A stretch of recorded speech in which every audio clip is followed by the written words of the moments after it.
طيب يا شباب، ازاي اقدر اعمل نمذجة واحل بلاطة فلات سلاب في اقل من 10 دقايق؟ طبعا اول خطوة انا هعملها هي الاستاتيكال سيستم. بعد كده هعمل في ملف الدي اكس اف. بعد كده اسحب ملف الدي اكس اف على برنامج السيف او برنامج الكتابس، واقدر احل باستخدام الفاينيت اليمنت البلاطة اللي انا عايز اصممها. طيب انا عندي دلوقتي، انا عايز اعمل سقف الدور الارضي ده كده الجراوند فلور، فانا عايز اعمل السقف بتاعه. طيب اتفقنا قبل كده ان لو انا عندي ده الشكل المعماري بتاع الفيلا. ده كده قطاع في الواجهة. ده كده عندنا الدور الأرضي. ده كده الدور الأول. ده كده الملحق. طيب لو أنا عايز أعمل سقف الدور الأرضي اللي هو البلاطة دي، اتفقنا قبل كده إن المعماري بيقطع وبيبص فوق، والإنشائي سوري، المعماري بيقطع وبيبص تحت، والإنشائي بيقطع وبيبص فوق. فإذا أنا عشان أجيب السلاب إيدج بتاعتي، يبقى أنا هضطر أستخدم مسقط أفق الدور الأول عند المعماري،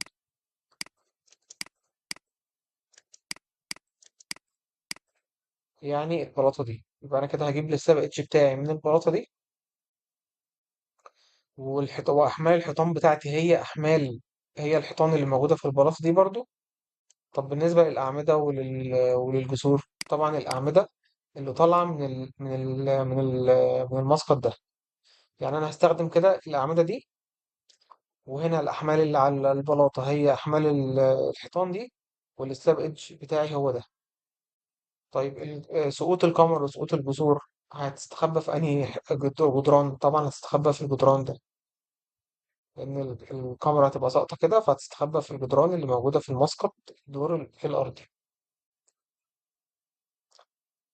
طيب يبقى أنا هاخد كده البيانين دول كده، وأفتح فايل جديد، وأعمل سيف أز، وأسمي ده دي إكس إف فايل. نقول نسميه جراوند.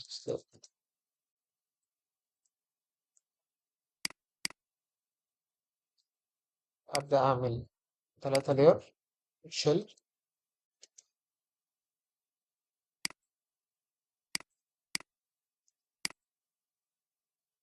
كولمز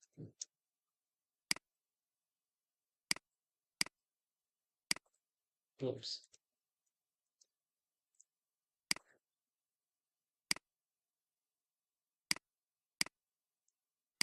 أبدأ بالشيل، طبعا بنمثلها بأمر بولي لاين.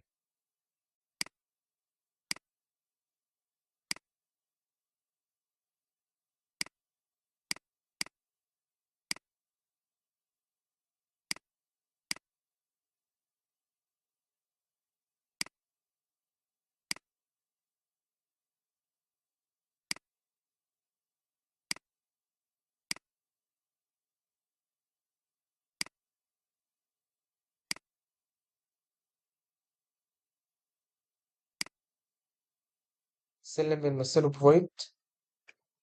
طيب خلصت كده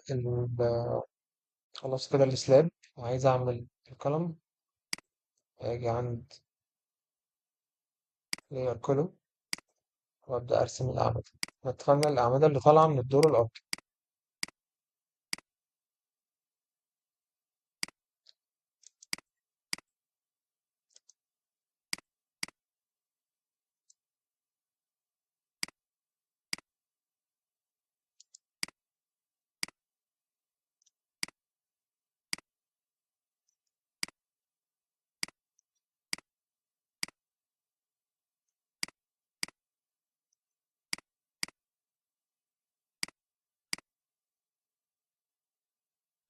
بعد كده الجذور بيمز بأمر لاين، وأجي أبدأ أرسم الجذور. طبعا قلنا من سنتر لاين لسنتر لاين، يعني الجسر لازم يبقى ماسك في سنتر لاين العمود.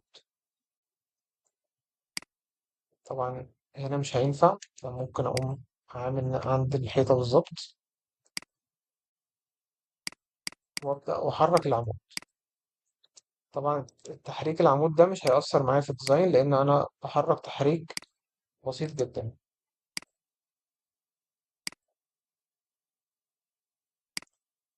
وأقوم راسم من هنا لهنا.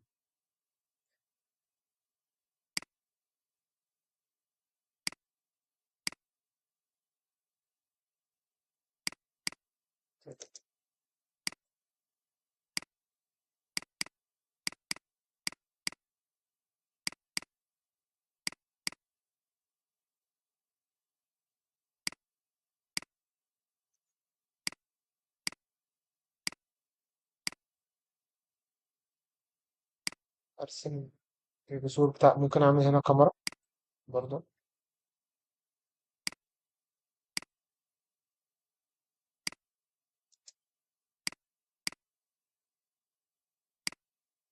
ممكن أعمل هنا كمان كاميرا.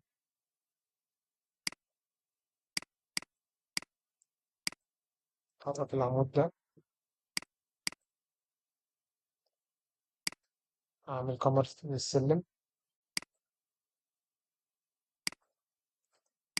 وأحرك الكاميرا دي في سنتر لاين، تو لاين تقاطع، وكذلك هنا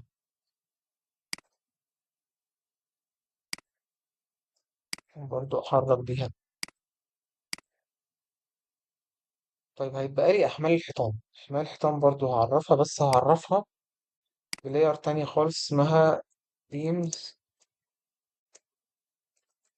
none.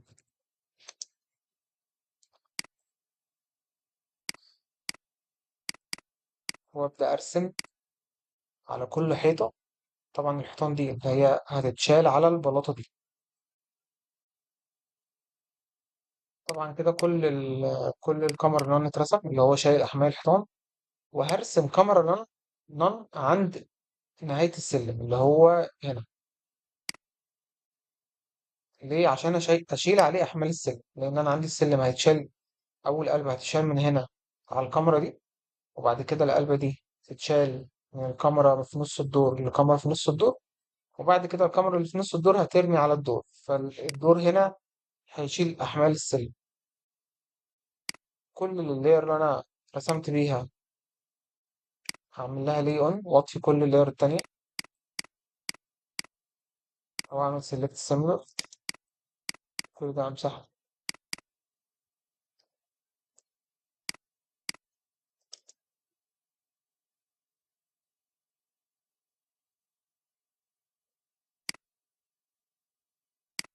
كده بقى فايل واحد.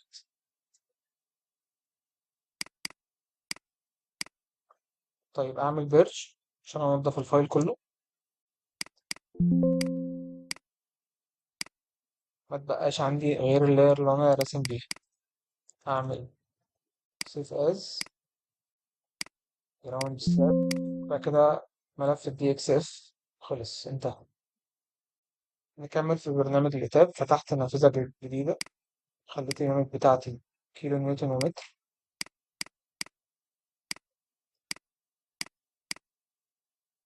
أبدأ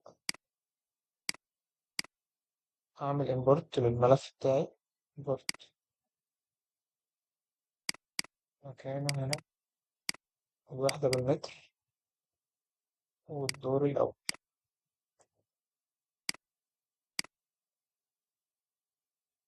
هاجي أعرف الماتيريال والقطاعات سريعا. define material، add new material. طبعا أنا شغال بالكود الأمريكي، فأنا ستيت كونكريت، وهشتغل 4000 بي اس اي. هعرف الماتيريال يونايتد ستيت. الريبار عندي حديد تسليح جريد 60 برضو، يبقى هو ده الجريد بتاعي. طيب عايز أعرف السكاشن. عندي سلابة هفرضها إنها 22 سنتي، وأعرف هنا 22 سنتي. هاجي عندي طبعا الماتيريال 4000 بي اس اي، ماتيريال الخرسانة. عندي الموديفاير دروب، اوكي، بعد كده عندي الفريم، عندي البيم. هفرض ان البيم كله 20 في 50، والموديفاير بتاعتي 0.35 تورشن 0.1 الحديد بتاعي اللي انا لسه معرفه، واتاكد ان دي بيم. عندي الكفر 3 سنتي. الكولوم هفرض ان الكولوم 20 في 60، وابدا اعمل ترايل. الماتيريال برضو 4000 بي اس اي، الموديفاير بتاعتي 0.7. الريبار اختار ان ده تشيك، ان انا هفرض عدد الحديد واعمل عليه تشيك، وافرض ان الحديد قطره 14، 2 مثلا، 5 او 6. الاتجاه المفروض يتعكس، او 6، 2. ده كده شكل التسليح بتاعي. بعد كده هعمل دايفرام واحد. اوكي، بعد كده هاجي عند اللود باترن، عندي احمال ديد سيلف ويت ملتبلر بواحد واللايت بزيرو.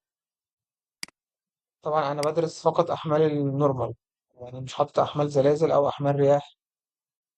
بعد كده اللود كومبينيشن، اجي هنا اقول له اختار لي كل معادلات الكود الامريكي الخاصه بالكونكريت، اختارها لي كلها طبقا للود باترن اللي انا مدخله.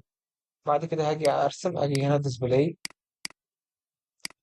عند الاركتكتشر لايرز، اجي عند الكاميرا واقول له ارسم لي كل القمر اللي انا رسمه باللون الاخضر ده. فهو رسم لي كده كل القمر. كذلك هاجي عند الكولمز واقول له ارسم لي كل ده سي 1، رسم لي هنا كل الاعمده. برضه هاجي عند الشل اقول له ارسم لي كل اس 2، اس 22. اد اري، رسم لي كل الاري. طبعا الفتحات هو ضبلها لان انا رسم الفتحات. عند القمر النون اللي هي شايله احمال الحوائط، هاجي هنا اقول له ارسم لي دي نون، واقول له اد بيم اوبجكت. طيب، هاجي هنا ارسم دي فتحه، اللي هي فتحه السلم كومبوننت.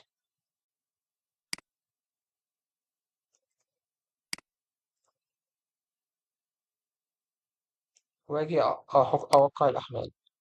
عندي في المباني السكنيه شيل لود، احمال التشطيب لو 10 سم هيبقى 2.5 كيلو نيوتن. احمال اللايف لود 2 كيلو نيوتن، يعني 200 كيلو. طبعا طيب هيبقى لي احمال الحيطان. هاجي اعمل سيلكت على كل الحيطان. الحيطان مش فوقها قمر، يعني ارتفاع حر يعني. انا عندي ارتفاع الدور 3 متر ناقص سمك البلاطه اللي هو 22 في كثافه الحيطه بالمحاره في عرض الحيطه، يديني 10 كيلو نيوتن. يعني كل ده هيبقى عليه الساين فريم لود distributed 10 كيلو نيوتن في حالة التلت. طيب هيجيلي بقى الجزء اللي عليه كمر، يعني الطبقة اللي هتبقى عليها كاميرا، فوقها كاميرا أقصد. طبعا ده أحمالها هتبقى قليلة شوية. ليه؟ لأن في فوقها كاميرا سقوطها 50 سنتي، فأنا عندي الارتفاع هيبقى 2 متر ونص. يعني 2 متر ونص في بوينت 2 في 18 هيديني 9، يبقى ده هيبقى 9. طبعا ناقص لسه حمل السلم. السلم ده العلبة دي وان واي، فالجزء ده شايل نص الأحمال. فطبعا حسبة بسيطة تبقى 10 في الديد، 15 في اللايف. الحسبة دي هبقى بكتب لكم في البايو أنا حسبتها إزاي. بعد كده أنا حطيت كل الأحمال بتاعتي وأبدأ أعمل رن وأطلع الأناليسيز